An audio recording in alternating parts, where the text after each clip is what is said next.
哪一句？台湾谚语，比喻露出马脚。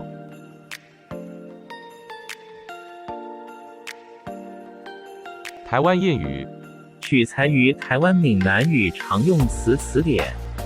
欢迎乡亲们转发到自己的聊天组群，协助推广咱们的母语。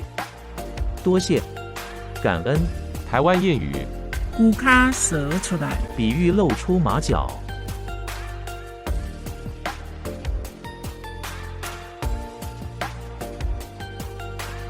谢谢您的观赏，希望您会喜欢我为您制作的影片，请支持我，点击 subscribe， 然后再单击小铃铛，请点击下面观看同一系列的影片。